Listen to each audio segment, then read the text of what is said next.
VA1 Radio.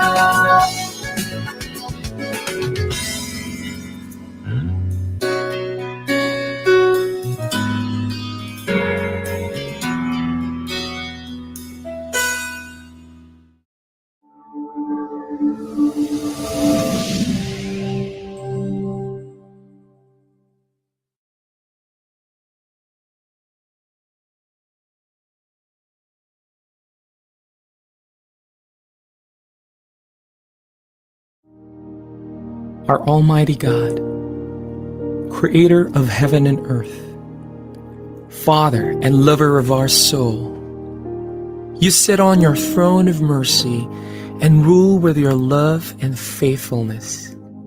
You are full of grace. We acknowledge your presence in our lives. Nothing is hidden in your eyes, even our challenges and struggles in life. We come to you with faith. We ask not only for our daily spiritual bread, but to seek your forgiveness and undeserving favor to heal our land, our family members, our friends and neighbors, even our enemies with COVID-19 and other diseases. Holy Spirit, help us to deepen our faith and see the opportunity to believe, obey, and worship. As we face this pandemic, you are Lord and God. Encourage us and change our hearts, not to fear, but to be full of hope and find ourselves praying and meditating your word. We believe no works of the enemy prosper to your children. Abba, Father, we believe that your Son Jesus Christ is Lord and Savior. He is the truth and our salvation. Hear our prayers, O Lord, and most of all, not our will, but thy will be done. We pray this in Jesus' name, the name above all names, who was and is to come. Amen.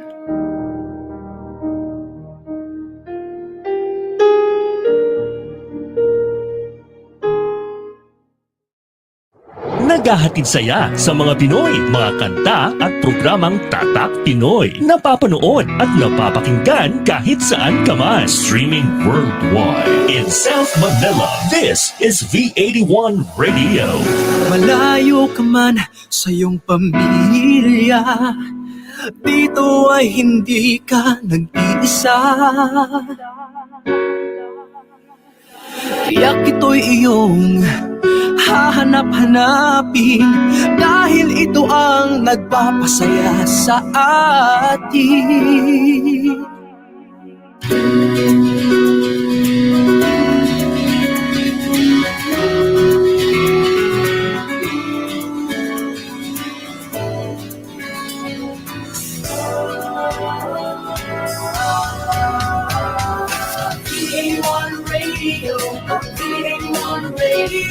Ito ang radio mo, ito ang radio ko. VA1 Radio, VA1 Radio. Dahil mahal namin kayo. VA1 Radio, VA1 Radio. Para sa inyo ito, V81 Radio. Ito ang paborito ng bawat Pilipino. Basta all hits, all Pinoy, panalo. Merong kwentong iyakan at tawanan. Kahit nasaan ka man, ito'y mapapakinggan.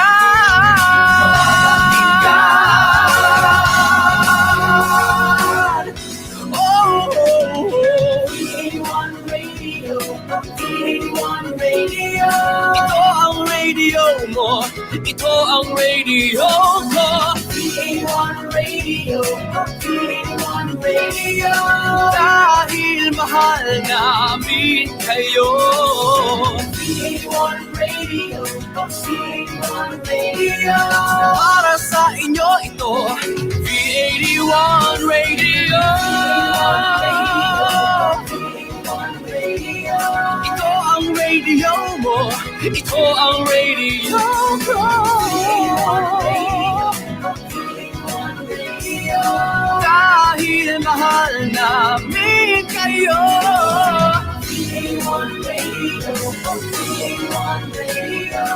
Para sa inyo ito, V81 Radio.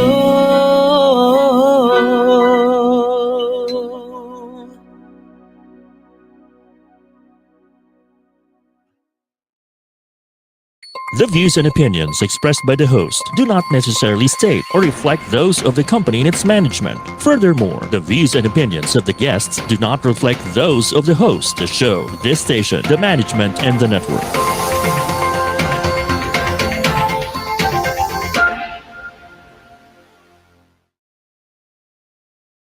Here now is the program for the millennials that will showcase young professionals' worth, aspirations, and successes in doing what they believe is right, progressive, and inclusive. Join them as they discover the path to self and societal fulfillment while making a difference. Hosted by empowered and cool millennial Erika Mison, together with her fellow millennials, they will be making a difference. Only here on V81 Radio, Manila.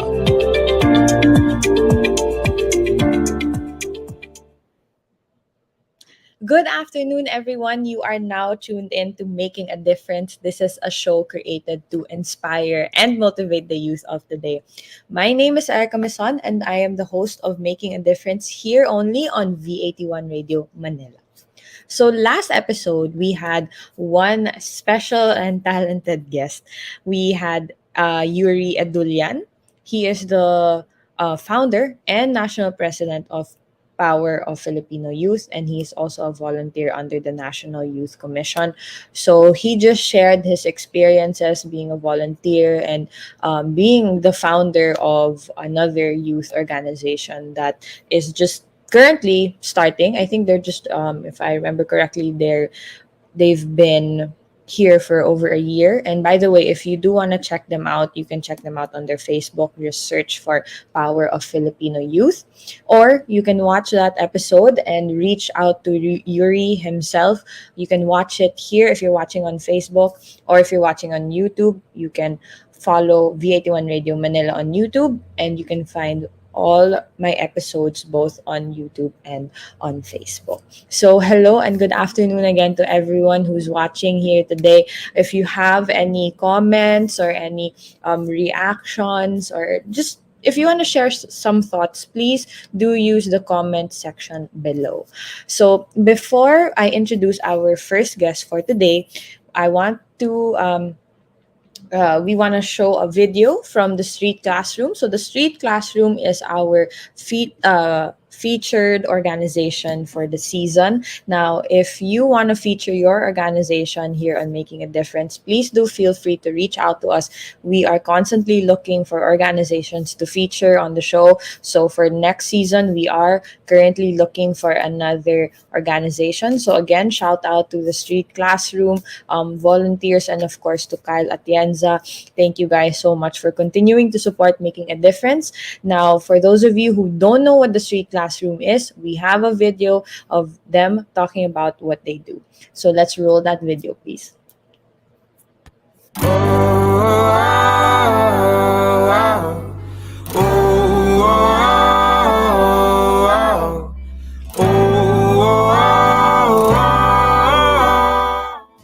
The Street Classroom ay isang volunteer organization dito sa probinsya ng Marinduque na naglalayon na makapagbigay ng support system sa iba't ibang uri ng mag-aaral.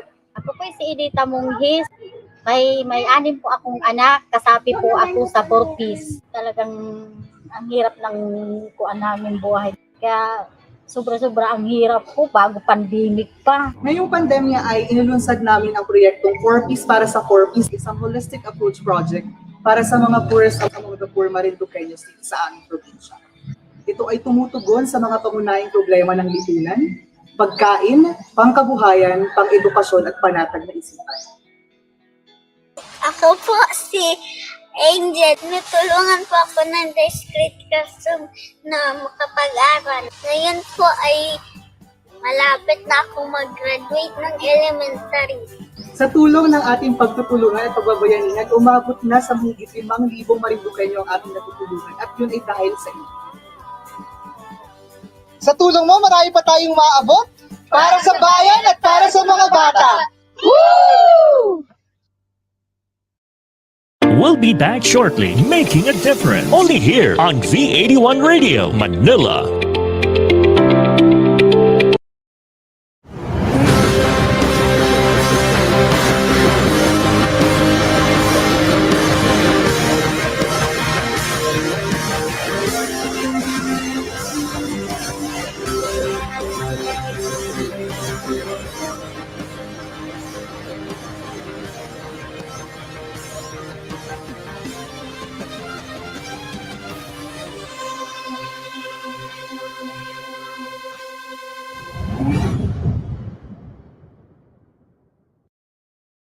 Malayo ang tingin.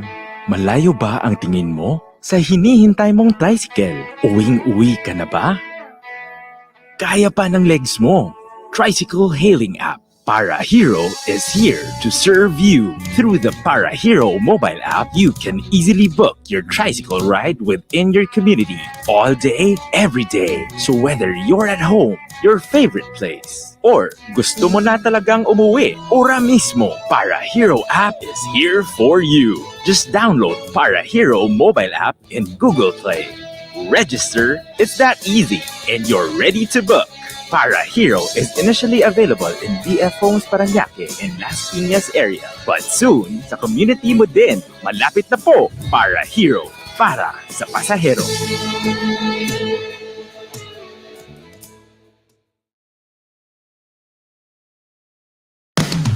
Get into the treasure trove of undiscovered music through Napalm, your new all-Pinoy alternative music. Whether it's rock, metal, reggae, soul, or pop, we have it covered. Napalm features upcoming Pinoy artists and musicians, hosted by Lace Jimenez and Thunder God Bernard. So sit back and relax and enjoy Napalm, only here on V81 Radio, Manila.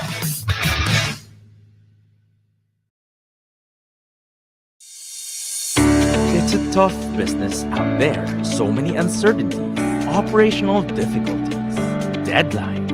We provide the solutions and services that your company needs at the best price, guaranteed, with our global principles.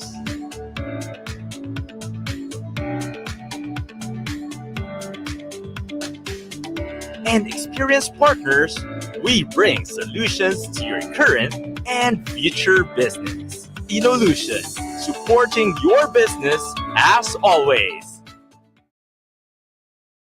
Now back to Making a Difference, only here on V81 Radio, Manila. All right, so welcome back to Making a Difference. If you're just tuning in now, before the break, we had the Street Classroom, again, our partnered organization or featured organization for the season.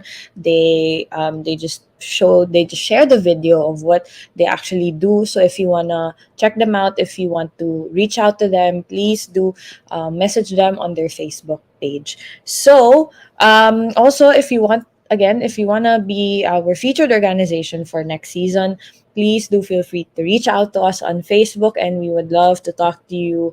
And we just we are always we're looking for featured organizations. So please do reach out to us, and I would personally love to talk to you guys. Okay, so again, please feel free to use the comment box or comment section, whether you're watching on Facebook or on YouTube, if you want to share some thoughts, or if gusto nyo magpa-shoutout sa guests natin today, please do comment them below so that we can flash them on screen.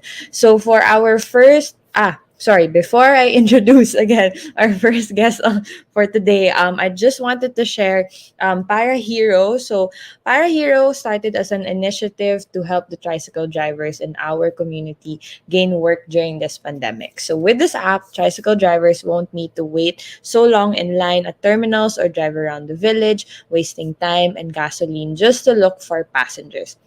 It will also be more convenient for the pasajeros to book a tricycle ride and wait for it at the safety of their home. So Para Hero, your community tricycle hailing app, initially available in BF Homes, Parañaque, and Las Piñas. So if you are in that area, please do check out the Para Hero app. You can download them on your smartphones. All right, so ito na. I would love to introduce our first guest for today. She is the Deputy Curator for Education and Advocacy of OSIAF, another partnered organization here in Making a Difference. Everyone, let's welcome HELEINA Ong. Hi, HELEINA. Hello po, good afternoon. Ayan, good afternoon. How are you doing today, HELEINA? Medyo kinakabahan ng konti kasi first time. Okay, no, don't worry, hindi yan. We'll just have a very casual conversation. But before we dive in to what we're gonna talk about today, maybe you'd like to introduce yourself to our viewers. First of all, good afternoon, Miss Erika, and to all of those who are tuned in today. First of all, I would like to extend my gratitude to Making a Difference team and V81 Radio for inviting me here today. It's definitely an honor to be your guest. To briefly introduce myself, I am HELEINA Ong, incoming grade 12 STEM student from Tarlac City. I was our school's Supreme Student Government President, but my term just ended as we already concluded the academic year.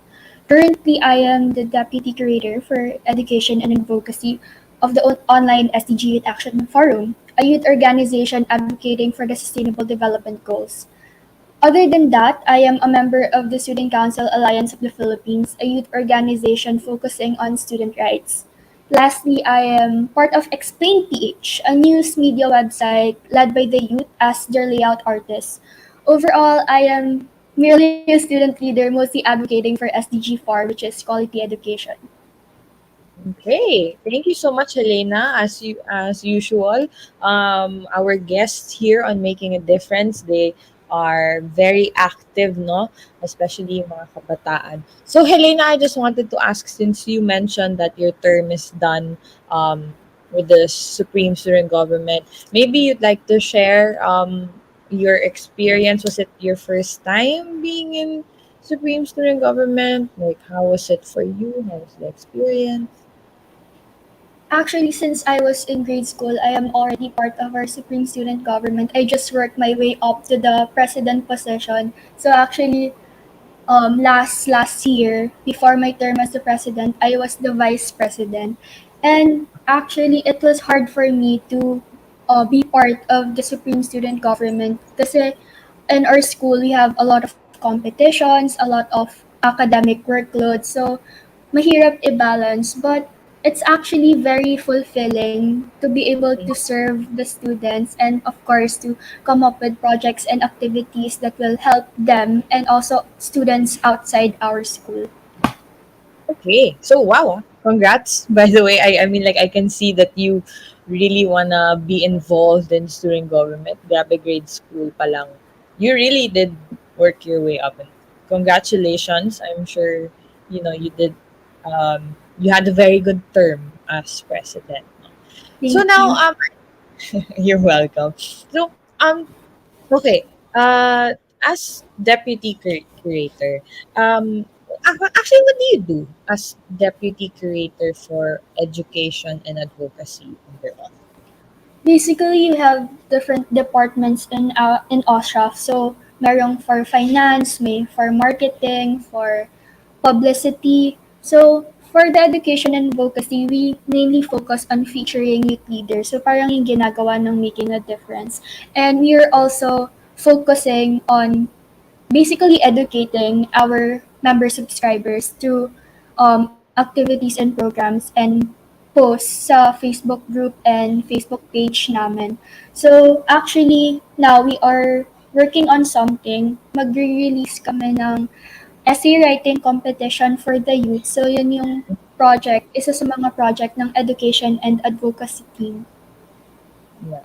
Okay. I think I've been seeing that a lot on OSIAF. So by the way, if you guys wanna check out their Facebook page, you can. They're very active. How did you start with OSIAF? How did you find out? What's your story? Actually, I am not really involved with organizations outside my school before. So, nung nag-pandemic, siguro parang na-bore ako dito sa bahay. Wala akong masyadong ginagawa. So, I started looking up conferences sa Facebook. So, may nasalihan akong isang conference and they were asking, what organization are you representing? Tapos wala akong masagot. Tapos, yung mga comments doon, kung saan sila galing, puro OSHAF. So, I search OSHAF up. And, yeah, I write here na. Galing, galing ni Osyaf din, no? I mean, you guys really started actually, you are online. So, it's a very good concept. Um, okay, so with everything that you've done, you've accomplished, and you're currently doing, what would you say are your top three values, and how do you apply it to everything that you do as a leader and as a student? Siguro my top three values would be humility, accountability, and grit. Kasi di ba we have what we call servant leadership. And at all times, naniniwala ako na as a leader, even just a person in general, you should not see yourself as someone above everyone or anyone else. As a leader, dapat hindi ka kasi arrogante. You have to be with the people. Kasi you have to remember that people work with you, not work for you. Accountability is essential as well. Kasi when you are tasked with something, for me kasi hindi mo pwedeng sabihin na, okay, nagawa ko na siya. Whatever the result will be, kung ano man yung outcome, labas na ako doon. Hindi pwede yun. Be accountable, take responsibility for whatever the results will be, bear the consequences, and take ownership of your actions. This, of course, grit. With whatever you do, be passionate and determined. So, like the classic phrase, hard work beats talent. Overall naman, to build trust with people around you and to strengthen companionship and ultimately to thrive as a person, these values are key stepping stones to build your character and to build your character as a student and a leader. So that's what I've been really focusing yung tatlong values na yun. Yeah, and I'm sure that those three values really help you climb the ladder and get to where you are now. So for those of you who are watching, if you need tips, just listen to Helena here. She really climbed the ladder from grade school up to where she is now. So what motivates you though to keep on going, to keep on pushing, to keep on volunteering? What's like your number one motivation? Actually, that question, I've thought about it a lot since then. So, for me kasi parang, di ba, that is scary, at least for me. But what scares me more is living life full of regrets, living life without a purpose. So as far as my memory leads me, I've always been a curious child. So meron talagang mga oras na I ask myself kung bakit ako nandito. I am also always thrilled of what's to come in my life. So ano bang mangyayari mamaya, bukas, next year. So I have two main motivations relating to that. And one is to get to the point in my life na even if I am at my death's door, I'll be proud of who I've been and who I've become. I'll be proud because I've given meaning to my life and my existence. So second, I am motivated to keep going because yun nga, I am inquisitive. I want to live my life to the fullest while waiting for whatever life has in store for me. Like this interview. Yeah. Basically, I keep going because I live my life today so I can live tomorrow and the days after that. Yeah, you have a long way to go, Helena. You're very young, and I'm excited for you. You have a long way to go. But okay, so thank you for sharing your personal thoughts. Now let's talk about our education system here in the Philippines. So I'm sure you agree. Everybody agrees that education is really important. Having good quality education as a child, like, I really believe in that. Like, that's very important. Ika, what can you say about like our current education system here in the Philippines? Like, do you feel that we need to improve on different aspects? Like, Do we need like a certain push? What are your thoughts? Personally, as a student from my observation, the system is lacking in many different ways. So it does not really keep up with the demands of this generation. Ang progressive na kasi ng society natin. So unlike decades or centuries ago, we became more open to discussing crucial issues such as sex education, divorce, abortion, gender identities, feminism, and so on. So yung mga crucial issues na to should be the problem that education should aim to address. Aside from academics, education should build good character, anchored on respect and understanding of the needs of everyone. But I believe these are issues na they're not talked about enough in schools. So, parang sinasabi ng mga tao na kabataan ng pag-asa ng bayan and so on, like that. So, how will children be the hope of the nation if they have little to no idea of what's happening around them? So, yun yung isa sa mga nakikita ko talaga na we have to focus on. So, another thing for me is K-12 education as a senior high school student right now. Diba? It Okay. is said that one of the reasons why it is implemented is it is designed to prepare students for the workforce after high school. To be honest naman, the intention is there. However, kasi 'di ba, one of the demands of the 21st century is mostly jobs relating to technology, ganun. But yung mga companies right now, or agencies, of course, mostly accept applicants with college degrees. Mm-hmm. So these students are more likely to get stuck with low-paying jobs or no job at all since very competitive na ngayon. Also, to reduce the size before of the general education curriculum and cluster subjects from college to senior high school. Pinasa nila yung Memo number 20, series of 2013, I believe, which resulted to the removal of important and crucial subjects tulad ng Filipino and subjects relating to the Constitution and such. So, yun, parang marami pang lapses talaga when it comes to teaching the students what is really needed in this generation. There are a lot of things to fix and improve which can help students to, adapt successfully to the demands of this century. Okay. You said so much. Like, okay, I'm not a student anymore. So, like, no, it's good though. It's nice hearing from like a student's perspective because, for me, I'm not a student anymore. I'm already working. So, initially, I thought that naman na the whole K-12 system was really to, like what you said, it was designed to help students like get jobs like after graduating from grade 12. But I didn't know that, as a student, you're feeling this, you're seeing all of this, you're realizing all of this. So wi- with that, what do you think, or what do you feel is like the most effective learning environment? Um, the most effective learning environment for me, as a student, I admit naman na I have privilege na to study in a private school and with complete resources. So, I think na ang pinaka-best na education or effective learning environment would be a school, syempre with complete resources. Actually, last Monday, I visited my former grade school teacher dun sa new school na pinagtatrabahuhan niya. It's a public elementary school located in a barrio. So, very secluded siya, rural area.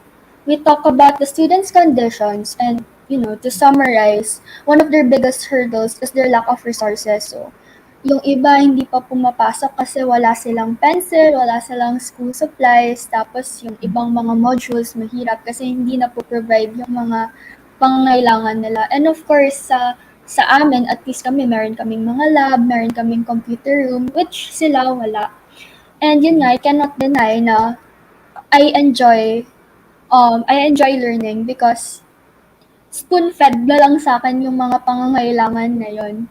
So, I believe that to be able to study in a school with complete resources and facilities without any financial worries is the most effective learning environment for everyone. Siguro I would like to mention yung about sa mga lumad schools here in the Philippines, especially sa Mindanao. They should be able to study without fear of closures and attacks. So, yun kasi yung nangyayari ngayon na bigla na lang silang ina-attacks because of alleged connection with communists. Pero yun, hindi naman. Dapat yun, safe sila because a safe learning environment is the ideal learning environment for all of us, especially for them. Right. Yeah, agree. So, now that face-to-face classes are they being implemented in your school? Parang there's some schools na. We actually tried already, pero hybrid pa rin siya. So, half Yeah. other time online, other time face-to-face na. And how was that for you? Actually, ano kasi, 2 years ago, nung biglang nag-online class, nahirapan din ako mag-adjust. Kasi frankly, even with 2 years of experience with online class, I prefer face-to-face or physical classes better.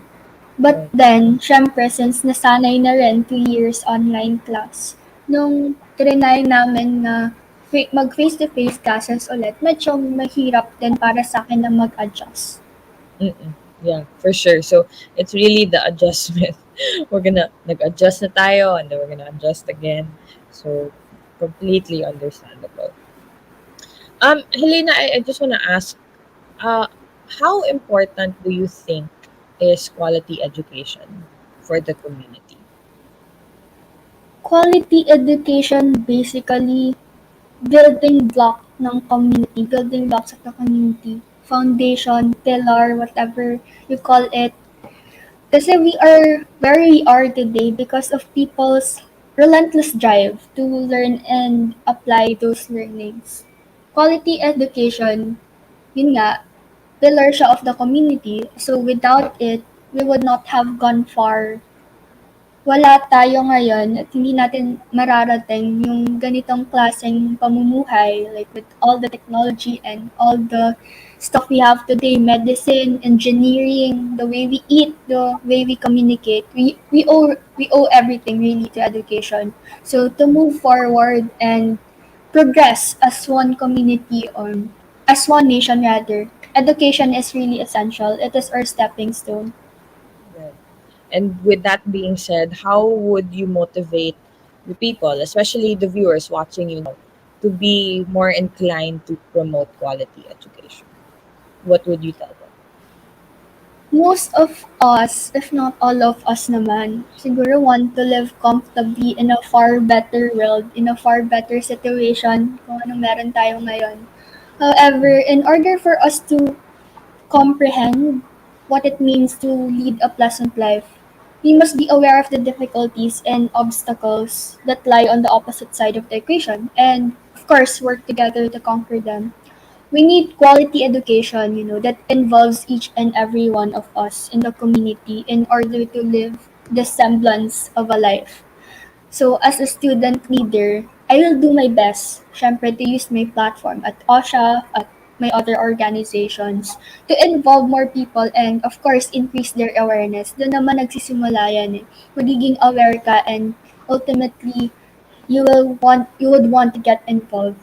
I firstly hope then na this conversation we had about education sana gave the listeners a little bit of knowledge sana and some valuable learning or ignited a desire in them to get more actively involved. So isa din to sa mga efforts na ginagawa ko in order to increase the awareness of people. So, kasi by simply speaking up, by me being here talking about it, it's already a step forward. Yeah. So, yun, we should work together constructively and positively influence each other, educate each other, and inspire one another para maging accessible and available siya to everyone. Yeah. Agree. Thank you so much, Helena, for sharing your thoughts and for sharing your story as well. Before I let you go, is there anything you want to promote or baka gusto mo mag-shout out sa mga viewers mo dyan? Um, kung may friends mo na nanonood dito, I think Eloisa. Hi, Eloisa. Thank you for supporting me. And aside from that, sana yung mga viewers and mga listeners, please like and follow online SDG Youth Action Forum on Facebook for national and international opportunities, conferences, seminars, workshops. Maraming naghihintay na opportunities for you. So, join our group. And please like and follow as well Student Council Alliance of the Philippines to learn more about student rights. And of course, Explain PH for the latest unbiased and trustworthy news. Thank you. Thank you so much, Helena, for working on making a difference. So I hope you continue to stay safe and continue what you're doing. I'm excited to see what life has in store for you.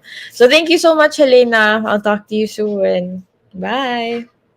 Thank you. Bye. All right. So that was Helena Ong. Again, she's the curator. Sorry, the deputy curator for education and advocacy of OSIAF. So we are gonna go on a very quick break, but when we come back, we still have one more guest to interview. So we'll see you after these few announcements. We'll be back shortly, making a difference. Only here on V81 Radio, Manila. Big Media is all about life's journey. Yung mga yun, mga bata pa sila dati nung nakakasama ko sila. So ngayon, sikat na sila. Kaya In digital, entertainment, maraming salamat po na nabigyan nyo kami ng opportunity. information, story, inspiration, and experiences.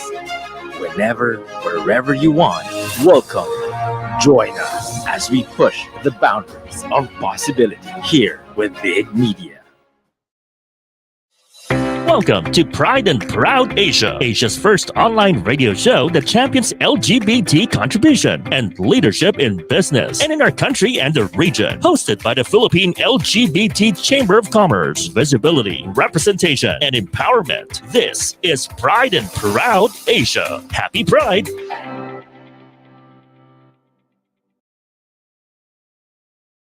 Evolving your communities to be the linking, bigger, and preferred group, growing and scaling, becoming bigger and better. Let us build out these business milestones for your company as we lead you to amplify and reach out and engage here at Talk Shop Asia Power Network Season 3, hosted by Direct Selling Sensei Jojo Barakias and ASEAN EduTech leader Dr. Alex Reyes, co-hosted by Organizational Development Network champion Maricar Sandalo, and we have digital culture and lifestyle coach Joshua Ravales with the founding anchor, business and transformation mentor Rolly Pagaspas. So now, take your journey, lead the pack, and unleash your power while we do the rest of the work for the CEOs, communities, and sustainability of Talk Shop Asia Power Network now on its Season 3. Malayo ang tingin. Malayo ba ang tingin mo? Sa hinihintay mong tricycle, uwing-uwi ka na ba? Kaya pa ng legs mo. Tricycle hailing app Para Hero is here to serve you. Through the Para Hero mobile app, you can easily book your tricycle ride within your community all day, every day. So whether you're at home, your favorite place, or gusto mo na talagang umuwi, ora mismo, Para Hero app is here for you. Just download Para Hero mobile app in Google Play. Register, it's that easy, and you're ready to book. Para Hero is initially available in BF Homes Parañaque and Las Piñas area. But soon, sa community mo din, malapit na po, Para Hero, para sa pasahero.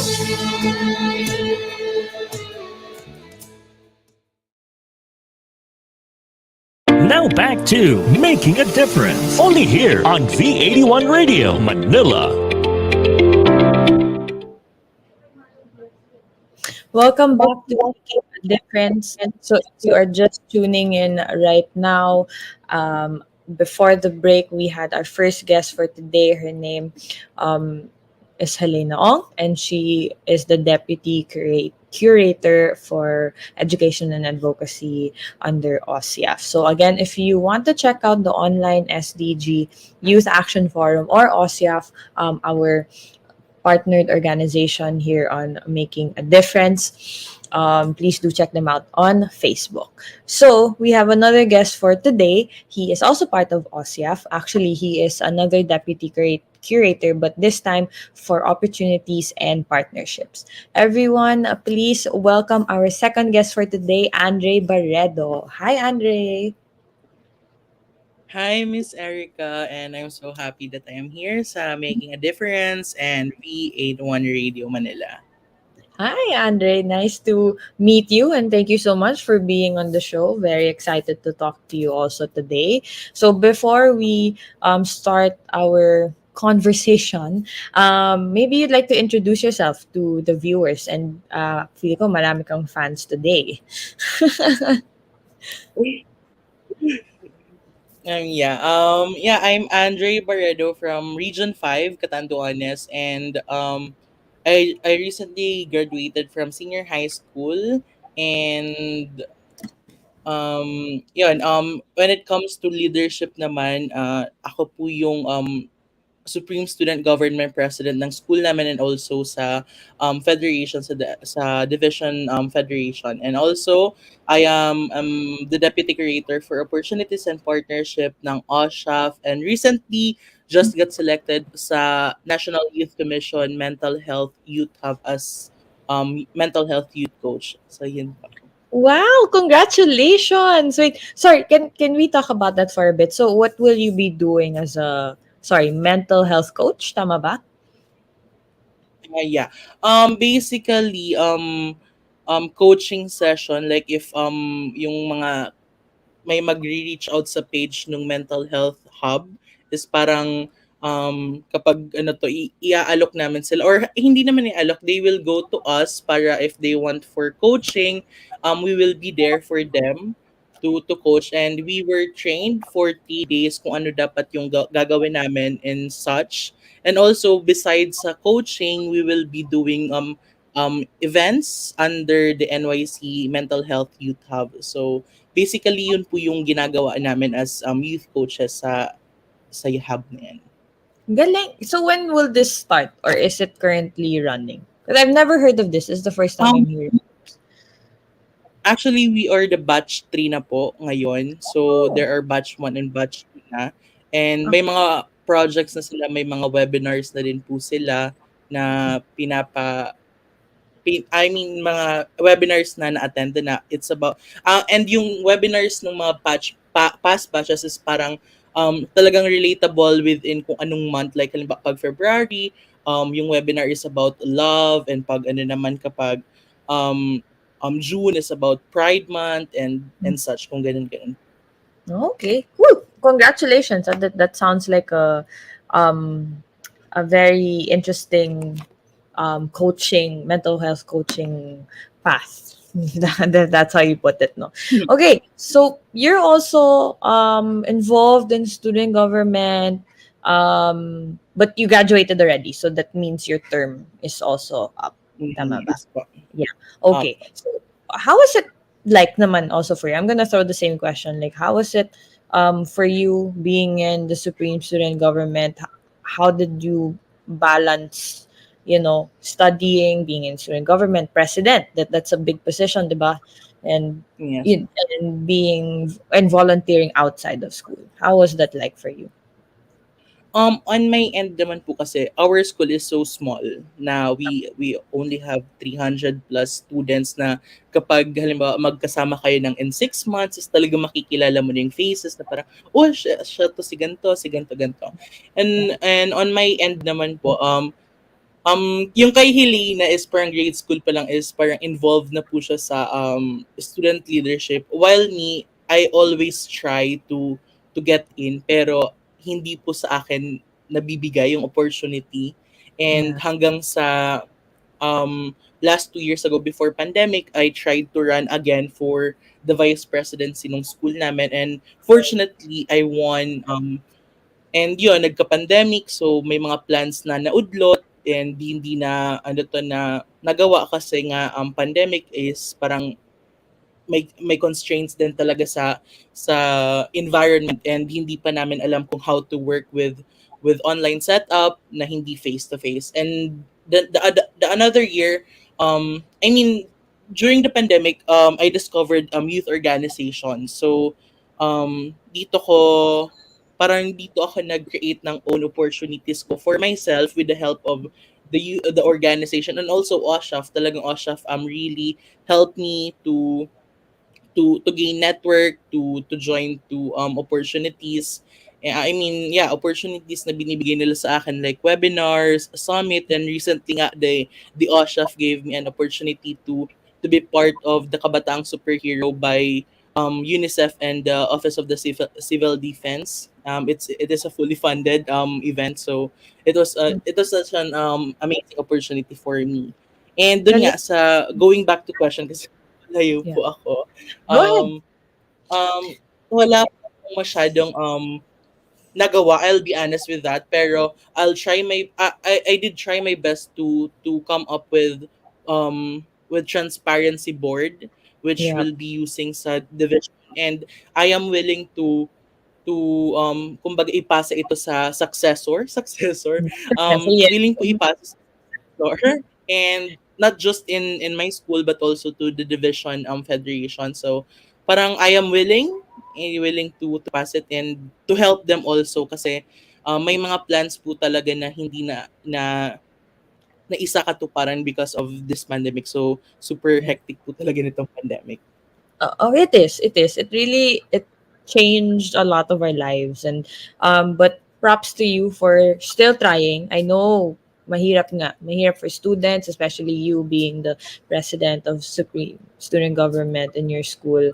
Alam ko naman mahirap, but you tried, and I'm sure the students, your viewers also agree na, they saw the effort. They saw the effort, and I'm sure they appreciate you for what you did. So, since you mentioned OSIAF, no, what do you do naman as deputy curator for opportunities and partnerships? Okay. Sometimes kasi when kasi ina-ask po kami, or may mga ina-ask kaming mga community members nung group namin, yung mas active po talaga sa amin is yung group than the page. Kasi sa group po is Yes. we give opportunities. We give webinars na pwede kayong sumali, fully funded events na pwede kayong i-fund to go to certain places, like yung nangyari po sa akin. And yun nga, pag tinatanong namin yung community members namin, ano yung nakalakip kapag OSHAF yung sinasabi? They say, nagbibigay sila ng opportunities, and that's the main goal of of OSHAF, to give opportunities to young people who wanted to have their own um parang platform, kasi talagang from contests, from webinars to leadership trainings, we have it there. And also kapag may mga scholarships, then like parang mga scholarship opportunities, nilalagay namin po siya sa isang spreadsheet na where they can look up for them, which is yun yung opportunity spreadsheet, parang ganun po. Makikita po yan kapag pinupost kapag Sunday, every Sunday, kapag opportunity Sunday. Yan po. Wow. Okay. Galing. I didn't know that you guys do that. So, ikaw, what's your story with OSIAF? How did you start volunteering under OSIAF?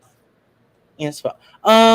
Actually, at first, parang may isang event sila na parang hindi pa po nakatayo ata yung OSHAF nito. Correct me if I'm wrong po, if may nanonood pong taga OSHAF na from the start. Pero naalala ko po kasi is may event na OFIAS, which is the Online Filipino Youth Summit, parang ganoon po. So this is my first webinar actually. Under po ako sa another organization, and parang after that, series of that, parang ayoko naman pong ma-stop doon. Then, I discovered po yung organizations, and doon po ako nag-excel. After that, nakita ko po yung online SDG Youth Action Forum. So, I joined as a member of the group. And at first, hindi pa po klaro if how you can volunteer to them. Hindi pa po klaro if paano ka po magiging talagang certified member for them.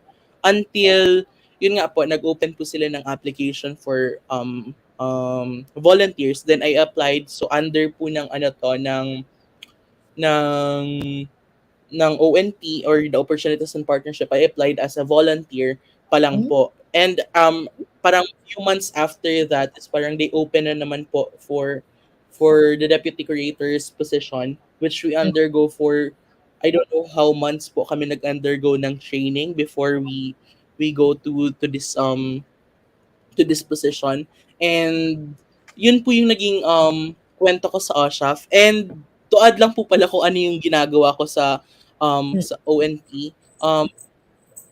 Usually hinahandle ko po talaga is internal kasi three po kami sa committee. So yung dalawa po is talagang they talk to partners, they talk to they reply to emails and such. Ako naman po is parang if they have a parang partnership responsibility na kailangan namin ganito, like halimbawa kailangan natin ng likes to this event, parang I'll be the one na maghahanap sa loob ng OSHA.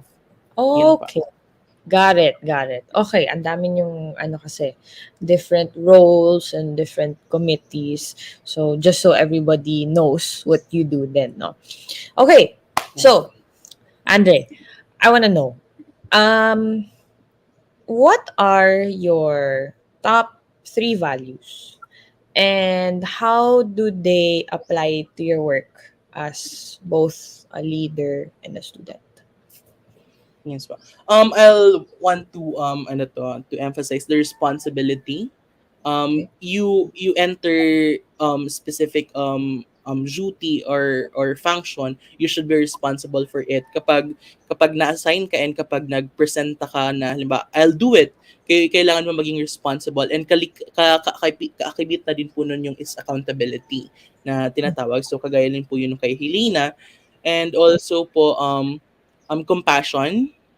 You have to be you need to have a heart for the people kasi you are with the people, hindi ikaw yung parang yun nga sinasabi ni Elena, people don't work for you, ikaw po yung talagang kasama nila, so parang you have a heart for volunteering talaga. And also the last part na I want to emphasize is the humility kasi sometimes po kapag we are given title, talagang we tend to parang gumaganon, tumataas ang ating isipan na parang sinasabi na I am higher than you, when in fact na um, kailangan when you work with organization, kailangan mas importante dapat yung effect, hindi yung title mismo mo kasi you the organization can work with only you. Ganon. So, organization makes 2 or more people, 10 people, or 10 members to talagang fully function. So, let's practice being humble at all times na yun nga na parang we don't need to parang wag natin ano to na parang ako ganito, ako yung president, kailangan mong sunodin ako. Wag po tayong ganun. Yeah. And given all of that, no, given all your values and how you work, no, what motivates you to keep on doing what you're doing? Yeah. To be honest, I would say the the beneficiaries that we are targeting. Kasi yun nga, just like Helena said kanina na parang she always look back kung ano ba talaga yung why niya, kung bakit siya sumali. Parang ganun din po sa akin na I started to join organization kasi I wanted to help people. I wanted to help the community. So if nawawalan po ako ng motivation, I would always look back sa aking why, which is the people. And I want to be honest to sa ating nakakinig and also here po sa interview. Recently lang po ako na bumalik sa organization kasi I decided to talagang to focus muna on my academics and also to other things in my life. Yun, talagang nag-stop po muna ako. So, parang how many months din po ako nawala sa track and parang thinking about that, parang mas nagkaroon po ako ng mas nagkaroon ako ng peace of mind na parang kung ano yung mga dapat kong may ang dapat yung mga susunod na gagawin ko, and it was okay. It was okay na I take rest kasi as a mental health advocate talagang I always prioritize also my mental health before I do yan. Yeah, no, that's true. Actually, I wanted to ask you, since you mentioned that nga, no, like how important is mental health nowadays, no? Like, there are sometimes na it's hard for us to accept, parang people aren't as aware pa rin with, like, mental health. So like ikaw, what are your thoughts on that? How can we be like more aware? I think let's be anong tawag dito, wag po tayo maging kumbaga ignorant with the things that around us, na parang um kasi sometimes parang eto na po yung pinaka common sa atin, na parang kapag nagsasabi ka na I am not okay, parang sasabihin nila na nag-iinarte ka lang. Well, you have to be sensitive. Yun yung tamang term, na maging sensitive tayo sa bagay-bagay, na hindi lahat ng nakikita nyo is yung talaga. Sometimes behind that person there is parang a ton of problems, ton of pinagdadaanan. So we should be sensitive at all times. Right. Yep. I agree. We have to parang be sensitive and be open, basically. Be like, look around you, 'di ba? Baka mamaya someone's not feeling okay. Just, yeah. So we gotta be aware, guys, to those who are watching. Okay. So, what are your thoughts, Adre?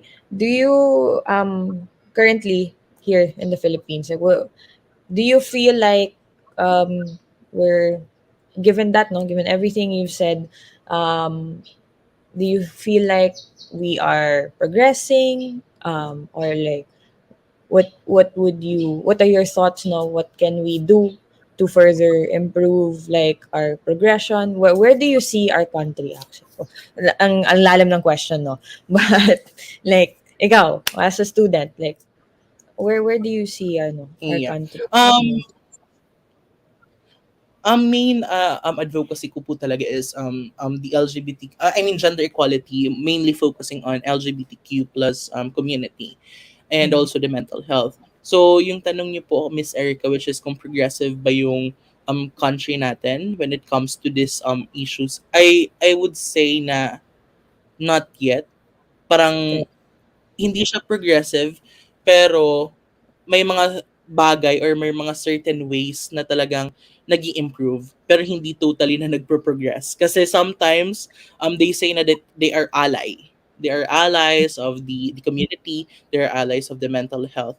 Pero hanggang dun lang, hanggang salita lang sila. So parang kailangan kapag sinabi nyo na you are an ally, kapag you support the community, the LGBT community, you also walk the talk. Kumbaga sinasabing ganoon po, na kailangan mong panindigan kung anong sinasabi mo. Kasi 'di ba, mahirap pag hindi pinanindigan, like masakit yung hindi ka pinanindigan. 'Di ba? So, kailangan po Okay. Okay lang. Okay. Sige, go ahead. Sorry. Kailangan like halimbawa po yung mga nasa officials natin, parang sinasabi nila na they support the community but they don't do anything to support that. Parang hanggang salita lang talaga. Like hindi ko din po magets na sinasabi nila na I support the community, pero bakit hindi pinapasa yung SOGA equality bill? So where's the logic about it? So, yun. Okay.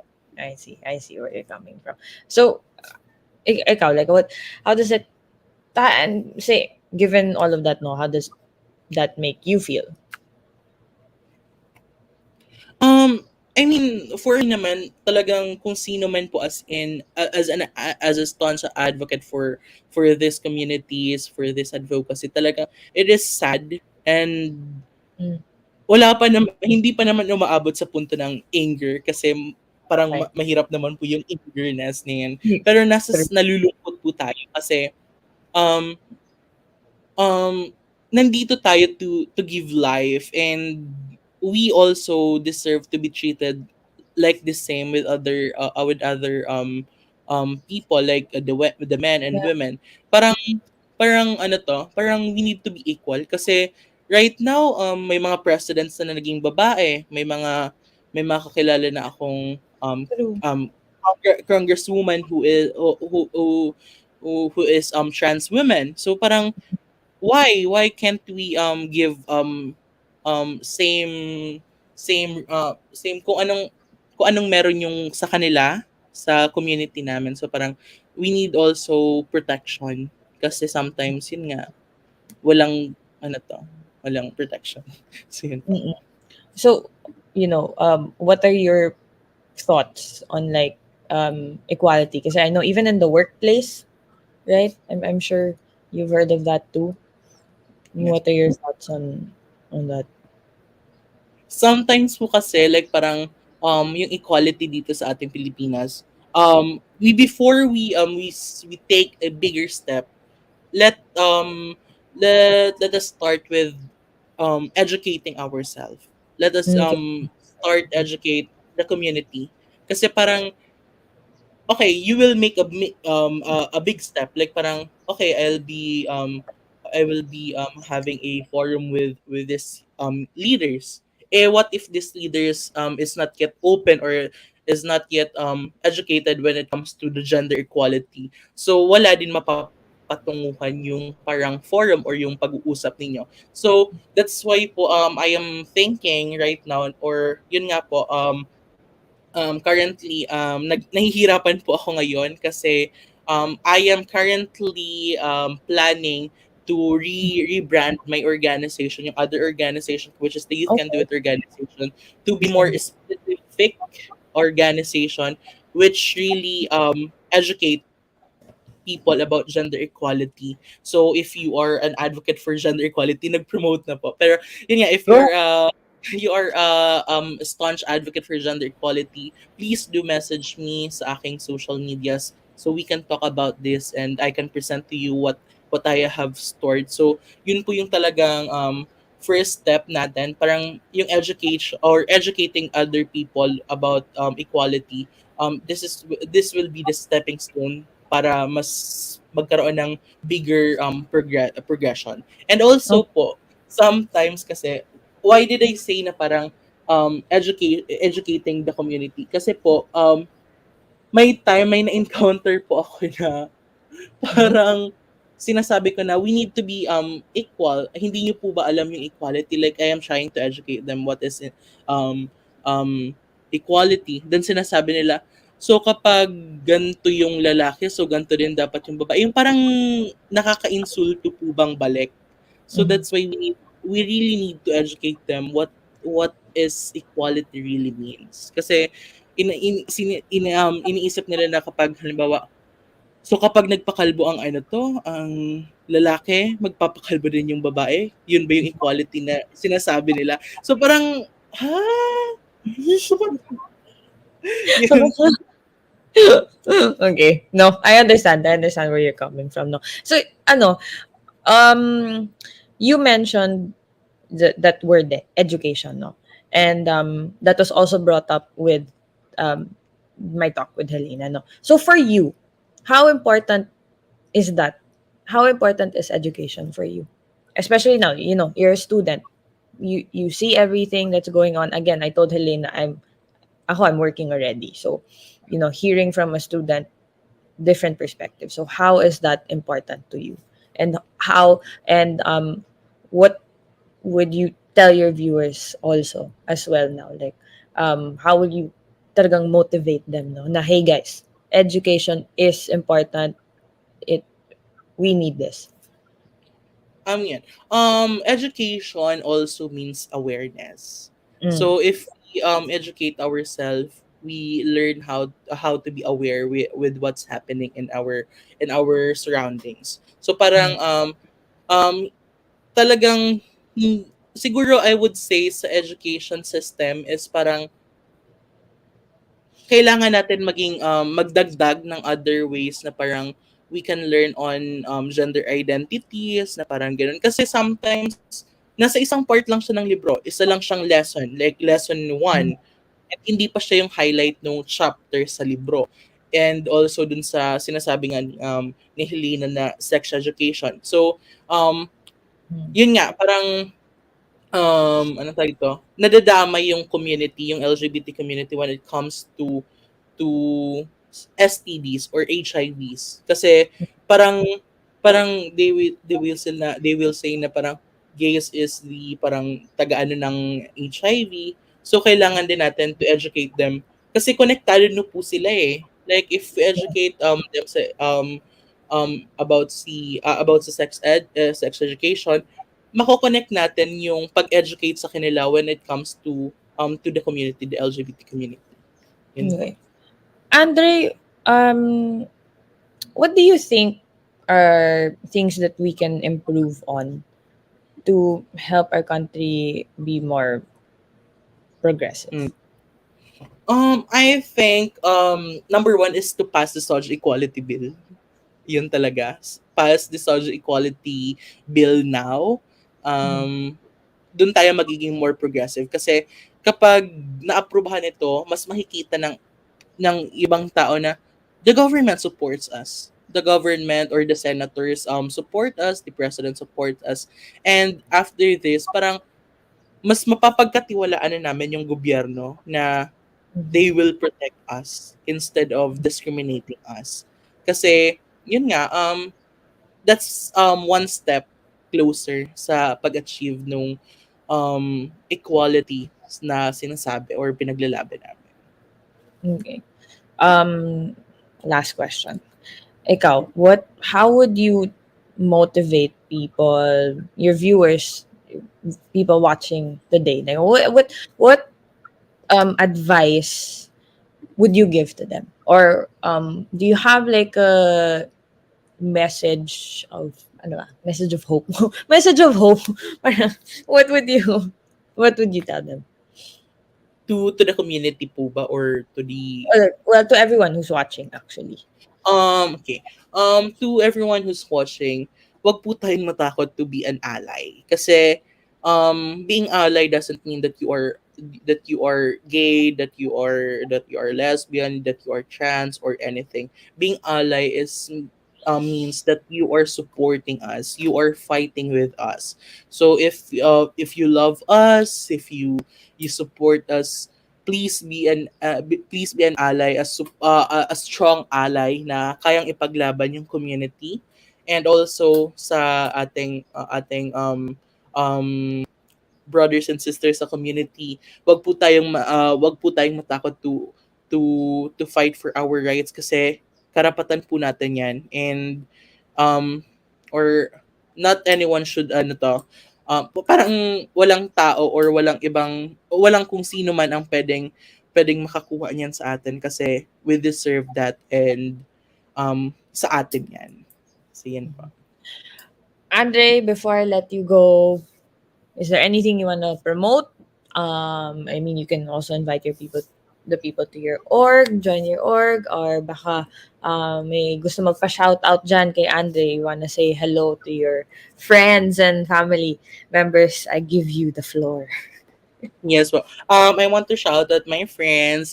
Isa-isahin ko sila, si Antonio, si Ate Sam, my cousin, si Jules, si Mima Jeremy, si Mima Kelsey, and such. And also, I want to invite you guys, if you are a staunch advocate for gender equality, please do message me, ANDREI BARREDO, sa Facebook ko.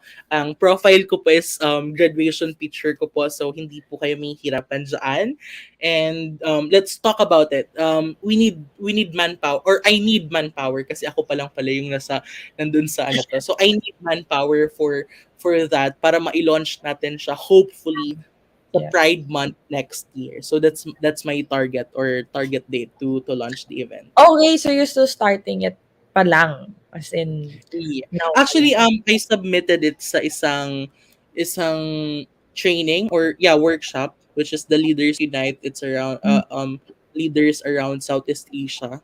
Then I presented it to mentors, and they say na okay, that's nice, and Okay. such. You'll partner with different institutions, parang ganon. So I really want to push it. I really want to push it. So that's why I am looking, and this is such an opportunity.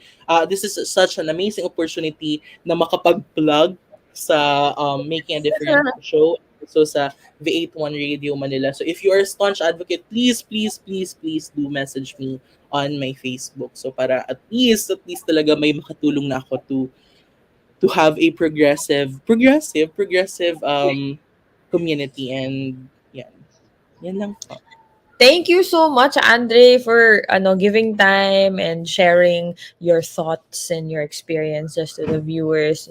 Congrats also on setting up your organization. I do wish you well with your organization, and mag-ingat ka always. Andre, thank you so much for being here and making a difference. I'll talk to you soon. Take care, Andre. All right. So again, that was Andre. He is the Deputy Curator for Opportunities and Partnerships under OSIAF. So we are gonna go on another quick break, and then when we come back, we do have a couple of announcements before the end of the show. So stick around, and I'll see you after a couple of minutes.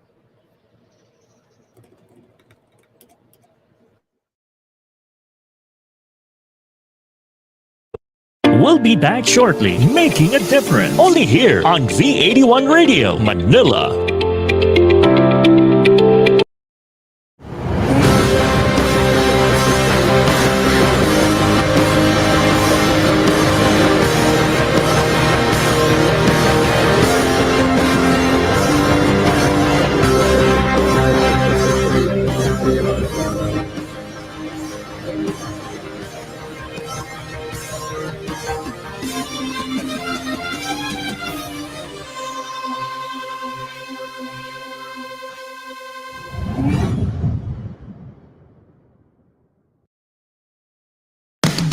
Get into the treasure trove of undiscovered music through Napalm, your new all-Pinoy alternative music. Whether it's rock, metal, reggae, soul, or pop, we have it covered. Napalm features upcoming Pinoy artists and musicians, hosted by Lace Jimenez and Thunder God Bernard. So sit back and relax and enjoy Napalm, only here on V81 Radio, Manila.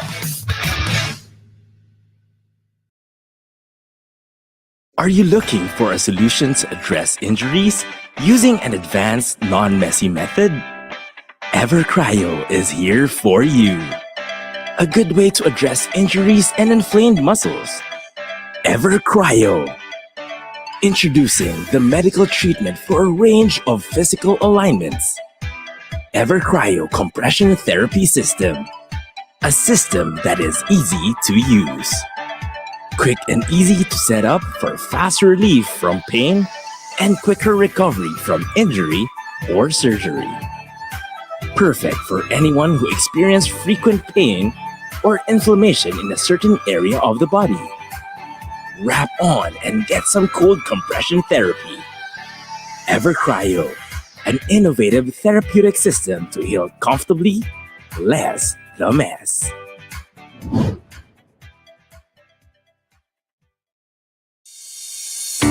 It's a tough business out there. So many uncertainties, operational difficulties, deadlines. We provide the solutions and services that your company needs at the best price, guaranteed, with our global principles.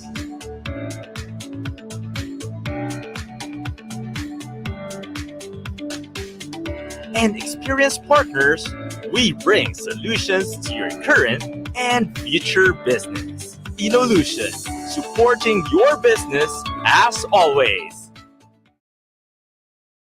Now back to Making a Difference, only here on V81 Radio, Manila.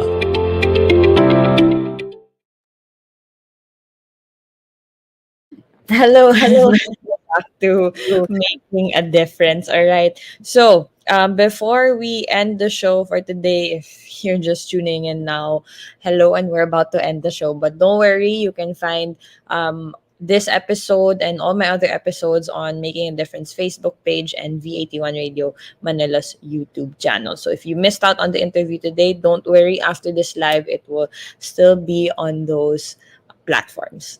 So just a couple of quick announcements. Again, our partnered organization, the Online SDG Youth Action Forum, or OSYAF. You've been hearing that so much since probably like 3 seasons ago. They will be launching an essay writing competition, as what Helena mentioned, this month, actually, this July.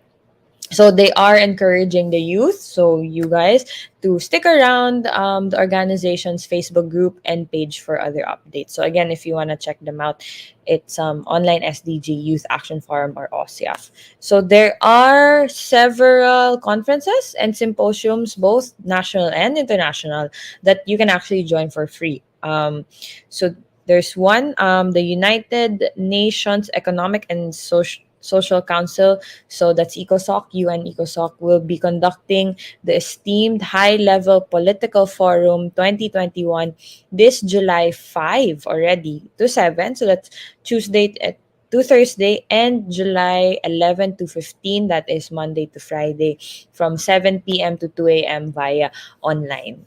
So again, time difference, kaya medyo sa gabi na to. And I believe this will be coming from the UN headquarters, no? So for more details and opportunities, please do join OSIA's Facebook group and like their Facebook page, the Online SDG Youth Action Forum. And please do consider joining OSIAF and its 26,000 strong communities to strengthen your passion and dedication to the sustainable development goals. So if you want to learn more about OSIAF, visit their Facebook page and join their Facebook group. So shout out dyan sa mga members and volunteers, and of course yung what's this, ang pinaka-head ng OSIAF, si Mr. Mark Jacinto. So ayan, shout out sa inyo. Thank you guys for continuing to help and support Making a Difference. We are so blessed to have you as our partnered organization. So again, besides then being a partner organization, you can actually be our featured organization for the season, just like our featured organization this season, which is the Street Classroom. If you want your organization to be our Making a Difference featured organization for next season, please do feel free to reach out to us on Facebook, and I personally would love to talk to you, and we can work out the arrangements. Yan. So many of us will agree if I say that body pain and inflamed muscle will always be part of living. It's like you're working to do something, and it makes your body hurt. So with Ever Cryo Compression Therapy System, you will experience the easy and non-messy system to treat your physical alignment. So please do check that out. Ayan, they're also on Facebook as well. So kung may if you need that compression therapy system, please do check out Ever Cryo. So that is it for today. Thank you all so much for being here on Making a Difference. Just another quick announcement. We will be back third week of July. I think that is on the 23rd. We're gonna take a very quick 2-week break. But again, if you do want to watch my episodes, again, it's on Facebook and on our on V81 Radio Manila's YouTube channel. And please do check out V81 Radio Manila's Facebook and YouTube channel. They do have more shows. So if you want to check them out, they have live shows and they also have the previous episodes. So please do feel free to take a look at V81 Radio Manila's other shows. So yan. So live show will be on July 23, but please feel free to engage with Making a Difference. So that is it for today's episode. Thank you all so much for tuning in, and please continue to stay safe, everybody. I will see you here back live on July 23. Stay safe, everyone, and take care always.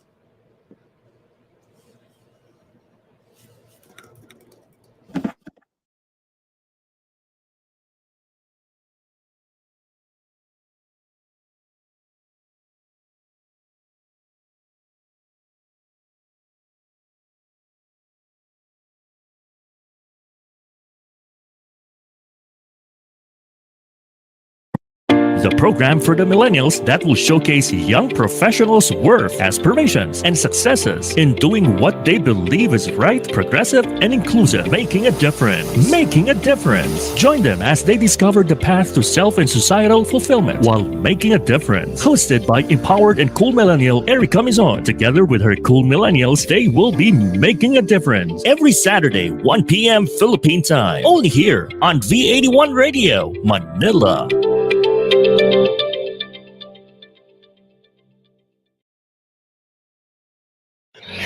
Tunog Pinoy, Tatak Pinoy, your all hits, all Pinoy digital radio station in South Manila. This is V81 Radio. Ito ang paborito ng bawat Pilipino. Basta all hits, all Pinoy, panalo. Merong kwentong iyakan at tawanan. Kahit nasaan ka man, ito'y mapapakinggan.